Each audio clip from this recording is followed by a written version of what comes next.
Good morning! Man pa talaga tong video na to kaya lang hindi ako nakapag-edit dahil masyadong busy. Kinabukasan nga ay 76th birthday na ni Mama, pagkatapos sa sunod na araw naman ay birthday naman ni Bunso. Kaya naman dito habang hindi pa ako masyadong busy ay gumawa na ako ng Shanghai dahil i-frozen ko lang naman ito. Isa-stock ko lang siya sa freezer. Medyo marami-rami itong gagawin kong Shanghai, 2 kilo to in total. Isa't kalahating ginilingan na pork at kalahating kilo naman ng beef. Naglagay lang ako dito ng maraming bawang, naglagay din ako ng pickle relish at konti lang ang nilagay kong sibuyas dahil mas mabilis mapanis kapag maraming sibuyas. Ang panimpla ko rito, naglagay ako ng asin, paminta at konting asukal at naglagay din ako ng oyster sauce at saka konting seasoning. Ilang araw na rin kasi nag-request sa akin ng aking mga boys ng Shanghai kaya naman ay dinamihan ko na nga ang gawa. Hindi lang ito para sa birthday kundi para na rin sa pambaon ng mga bata sa school o kaya pang madali ang breakfast. Naggadgad na rin ako ng carrot para may gulay ang aking Shanghai pero bago ko inilagay dito sa Shanghai ay pinigaan ko muna at yung juice ay syempre ininom ko. Grabe, nakakalubog ang presyo ngayon ng mga gulay pero talagang bumili pa rin ako lalo na itong carrot. Dito sa amin umaabot ng 300 per kilo itong mga panahon na to. Yan naman ay hindi ko talaga sinayang yung katas nitong carrot at ayaw ko rin maglagay kasi sa Shanghai na hindi nakakatasan dahil nagtutubig nga ang Shanghai kapag meron pang katas yung carrot.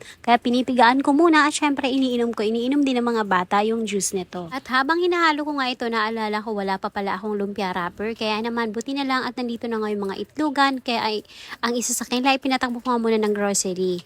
Pinili ko talaga yung wrapper sa grocery kasi mas makapal siya at hindi basta-bastang nadudurog. At mas tipid din dahil sa makapal nga siya ay hindi mo na kailangan i-roll ng mahaba. Yung isang sheet ay nagagamit ko sa 4 na roll. Yung isang sheet nga ng Shanghai wrapper sa grocery ay hinahati ko sa 4. Siyempre, mas manipis ang balat ng Shanghai ay mas masarap at mas crispy din. Dahil marami-rami nga ito ay tinawag ko na rin ang mga itlugan. Malaking itlugan at maliit na itlugan. Walang pili. Talagang tinawag ko sila lahat at nagpatulong nga ako na magbalot dito.